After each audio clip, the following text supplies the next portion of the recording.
আপনি নিজেই তো রান্না করেন নাকি? আচ্ছা আচ্ছা।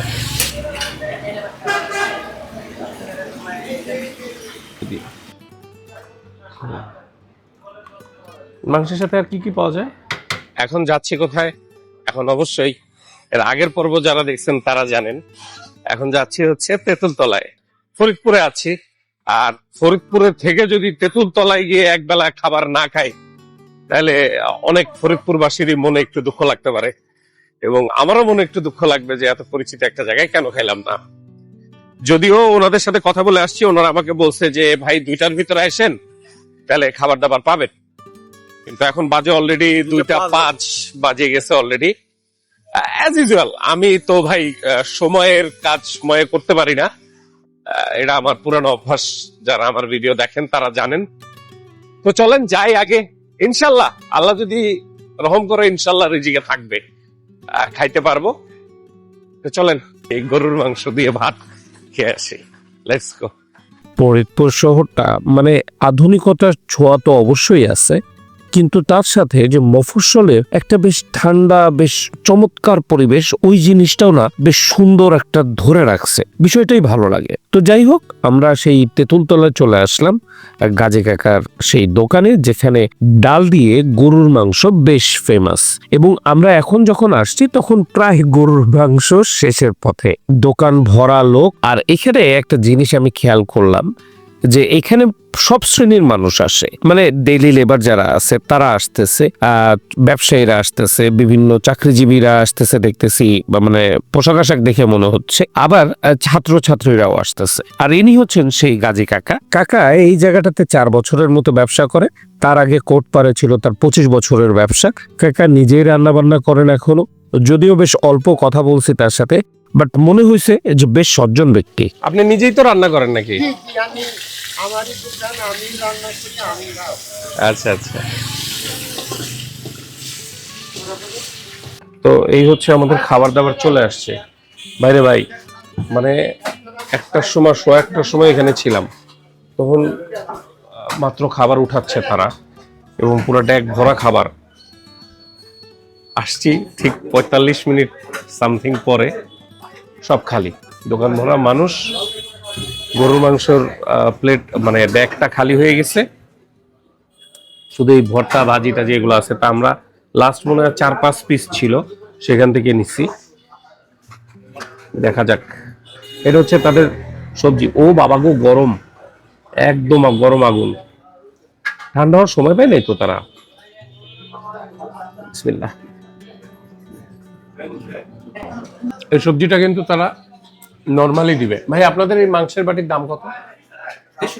150 টাকা। আর সবজি তো এটা সাথেই থাকে। ভাতের এই প্লেটের দাম কত? 20 টাকা। তার মানে এই সবজিটা নিয়ে যদি আপনি ভাত নেন তাহলে আপনার 20 টাকা দাম পড়বে, সবজি ভাত আপনার 1 প্লেট খাওয়া শেষ। আর তার সাথে যদি আপনি যে এইটা নেন, এই মাংসটা 150 টাকা। তবে এখানে একটা ব্যাপার আছে যেটা আমি জানতে পারলাম, মানে এই মাংসটা একটু হাড্ডি গোছের আর কি, তো সেই কারণে তার একটু মিলাইয়ে দিছে যে, কিন্তু 1 পিসি মাংসটা 1 পিসি। এটা হচ্ছে ওই কি বলে আপনাকে, ডাল দিয়ে একটা গরু, ডাল ডাল দিয়ে গরু ভুনা, এক কথায় ডাইল গরু। আপনারা ডাইল খাসি খান, এটা হচ্ছে ডাইল গরু। মনে হচ্ছে অনেক মজা হবে, বুঝছেন। আমি মিথ্যা কথা বলবো না, আমি এই দোকানে এর আগে খাইছি, বহু বছর আগে খাইছি, কিন্তু ওই জিনিসটা আমার মাথায় নেই।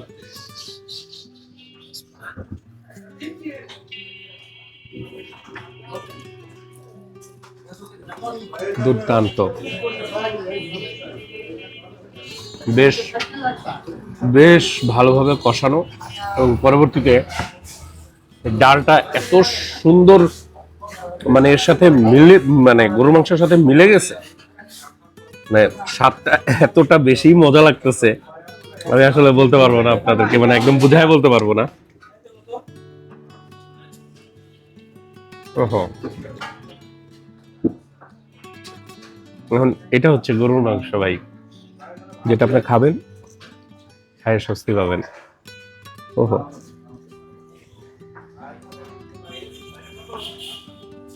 এরা ঢাকায় থাকলে, মানে এই সেম এই জিনিসটাই যদি ঢাকায় থাকে বিশাল একটা হাইপ তুলবে, মানে তুলতো।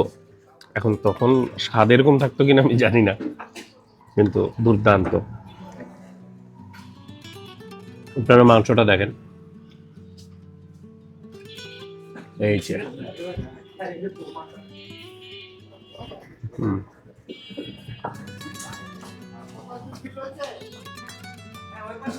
আমার মনে হয় কি যে এখানে একটা কষায়ের দোকান আছে, আমার মনে হয় গরু এরা এখান থেকে আনে। মাংসটা খায় এত ভালো লাগছে, মনে হচ্ছে ফ্রেশ, মানে মাংসের একটা ফ্রেশনেস থাকে না, কাঁচা মাংস না, ফ্রেশ মাংস, সেই সেই ফিলটা পাওয়া যাচ্ছে।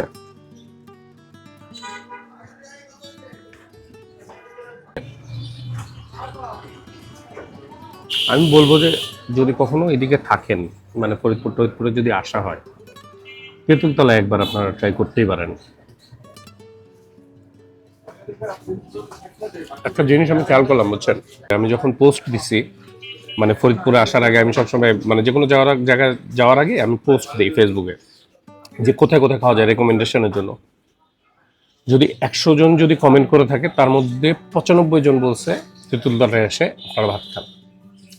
এবং ইয়াং এজ মোটামুটি বয়স্ক লোকরাও কমেন্ট করছে যে তেঁতুলতলায় আসে, খামাখা বলে নাই। Very nice. ফরিদপুরের সফরটা আমার একদম সাকসেসফুল। আহা, আরো আগে আসলে হয়তো আরো ভালো মাংস পাইতাম, শেষের দিকের মাংস পাইছি। Very nice. আমি জানি অনেকেই আমাকে বলবেন এই ভিডিওতে যে ভাই আপনি তেঁতুলতলায় গেছেন, খোকা মিয়ার মিষ্টি কেন খান নাই? ভাই খাইছি, অবশ্যই খোকা মিয়ার মিষ্টি খাইছি, এবং আগের ভিডিওতেও দেখাইছিলাম। এইখানে তারপরে ছোট্ট করে একটু দেখাই দেই আপনাদের, আর যারা দেখেন নাই তাদেরকে একটু বলে দিই। এটা হচ্ছে সেই খোকা মিয়ার ঐতিহ্যবাহী মিষ্টি, যেটা 75 বছর ধরে চলতেছে। বেশ কম মিষ্টির, একদম গরম গরম ফ্রেশ মিষ্টি পাবেন এখানে সারাদিন। একসাথে 8-10টা 12টা খেয়ে ফেলতে পারবেন, তেমন কোনো মিষ্টি লাগবে না, বেশ ভালো। তো তেঁতুলতলা তো হইল, এখন আরো একটা জায়গা আছে যেটা অনেকগুলা রেকমেন্ডেশনের লিস্টে বেশ উপরে ছিল, মানে অনেকেই আমাকে এই জিনিসটা রেকমেন্ড করছেন। সেটা হচ্ছে যে একটা চপের দোকান, এবং সেই চপের দোকানে হরেক রকমের চপ পাওয়া যায়, যেমন মহিষের মাংসের চপ পাওয়া যায়, যেমন কোয়েল পাখি পাওয়া যায়। কিছুদিন আগে নাকি এটাতে বিরিয়ানির চপও পাওয়া যায়। তো মানে পরিস্থিতি বুঝতেছেন, বিরিয়ানির চপ। তো চর কমলাপুর এই জায়গাটার নাম, ওই যে চর কমলাপুর ব্রিজটা, ওই সামনে যেটা ব্রিজ দেখতে পারতেছেন, তো এই জায়গাটাই হচ্ছে সেই ভ্যারাইটিস কাইন্ডের ওই চপের দোকান। তো এখানে এসেও আমাদের এক ভাইয়ের সাথে দেখা হয়ে গেছিল, তো সেই ভাই আমাদেরকে দোকানটা চিনাই দিল যে ভাই এই সেই দোকান। তো আমরা রিমন টেলিকম নামক একটা সাইনবোর্ড দেওয়া দোকানে চপ খাইতে গেলাম, কিন্তু সুখের বিষয় চপ এখনো রেডি হয় নাই। নর্মালি তো আমি আসি সব জায়গায় খাবার দাবার শেষ হওয়ার পরে, কিন্তু আজকেই প্রথম আমি আসছি খাবার রেডি হয় নাই তখন। তার মানে আমাকে হয়তো 15-20 মিনিটের মতো একটু অপেক্ষা করতে হবে। অপেক্ষা করার পরে আমি হয়তো ওই জিনিসগুলা পাবো। দেখি কিছুক্ষণ ওয়েট করি। তো ধীরে ধীরে তারা তাদের সকল প্রকারের চপ রেডি করা শুরু করলো, মানে সবকিছু তারা সাজায় রাখছে, এখন বানাচ্ছে। যেমন ওই চিংড়ি মাছগুলা সাজায় রাখছে, তারপরে মাশরুম আছে, বিভিন্ন ধরনের মাংস রেখে দিছে আলাদা আলাদা, যেমন মহিষের মাংস রেখে দিছে, খাসির চপ আছে, খাসির মাংস রেখে দিছে। এই যে এগুলো হচ্ছে কোয়েল পাখির চপ, মানে আস্ত আস্ত কোয়েল পাখি অথবা অর্ধেক কোয়েল পাখি, ওটাই ওই ব্যাটারের ভিতরে মিশায় ওটা তেলে ভেজে নেবে। তবে একটা জিনিস আমি আপনাদের বলি, যারা ফরিদপুরের আছেন প্লিজ আমার কথায় মনে কষ্ট পাবেন না, কিন্তু সত্য একটা কথা বলি, এই চপটা খায় না আমার কাছে খুব একটা ভালো লাগে নাই। আমি জানি যে আমাদের রাজবাড়ী বা ফরিদপুর যে চপগুলা বিক্রি করে, এই অঞ্চলের চপগুলো না আসলে খুব মজা হয়, কিন্তু কেন আমার কাছে এই চপটা ভালো লাগলো না আমি জানি না। যেহেতু এত জনপ্রিয় দোকান, অবশ্যই অনেকের কাছে পছন্দ হয় ফরিদপুরে, কিন্তু আমার কাছে না ভালো লাগে নাই। তাহলে চপের দোকানে চপ খাওয়া শেষ, দুপুরে তেঁতুলতলায় খাওয়া শেষ, ফরিদপুরে এখনো বহু জায়গা বাকি আছে।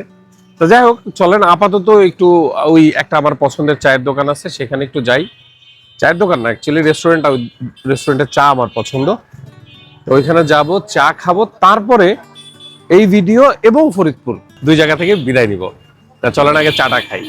এই রেস্টুরেন্টটা, মানে এখন যে জায়গাটাতে যাচ্ছি, আগে যখন রাজবাড়ী থাকতাম তখন আসলে এই রেস্টুরেন্টের খোঁজটা আমি পাইছিলাম, বিশেষ করে এদের চায়ের খোঁজটা আমি পাইছিলাম। তো এইখানে এই স্টারে এর আগে যখন আসছি, তো তখন স্টারের এদের একটা চা পাওয়া যায়, সেই চা আমার কাছে খুব ভালো লাগে। আমি ফরিদপুরে এই দিক দিয়ে গেলে আমি স্টারের থেকে এই 1 কাপ চা খাই যাওয়ার সময়। ভাইয়া চা আছে না, 2 কাপ চা দেওয়া যাবে? 2টা সুন্দর করে চা দিও তো শোনা। চা আসুক। তো এই হচ্ছে সেই চা, যেই চা ফরিদপুরের এদিক দিয়ে আমি গেলে বা আসলে আমি অবশ্যই খাবো। তো এখন মূল কথা হচ্ছে ফরিদপুর থেকে বিদায় নেওয়ার সময় হয়ে গেছে, টাটা হব। 2 দিন ফরিদপুরে সময় কাটাইলাম, আরো প্রচুর প্রচুর প্রচুর জায়গা আছে যেগুলোর ধারের কাছেও আমি যাইতে পারি নাই। জাস্ট হাতের নাগালে অল্প সময়ে যাওয়া যায় বা এরকম জায়গাগুলোতে আমি এবার যাইতে পারছি। আল্লাহ যদি বাঁচায় রাখে ইনশাল্লাহ ভবিষ্যতে আমি আবার আসব, আর সেইখানে আরো বেশি সময় কাটাবো। আরো অনেক ভালো ভালো বেশ ভিতরে ভিতরে জায়গা আছে, একটু দূরে দূরে জায়গা আছে, সেই সব জায়গায় যাব। আর ফরিদপুরে যতটুকুই গেছি মাশাআল্লাহ অনেক ভালো লাগছে, অনেক সুন্দর এক্সপিরিয়েন্স, অনেক মানে অনেক সুন্দর, মানে অনেক ভালো এক্সপিরিয়েন্স গেছে আমার। জিসান, তুমি তো ফরিদপুরে তো অহরহ আসছো গেছো, যাক এইবারকার 2 দিনের এক্সপিরিয়েন্স কেমন ছিল টোটাল? এবারকার 2 দিনকের এক্সপিরিয়েন্স আমার ভালো, বাট মন চাচ্ছে আর একদিন কাটাই। হ্যাঁ, ওই জায়গাটায় তো আমাদের কবি নীরব, কারণ কালকে অফিস আছে।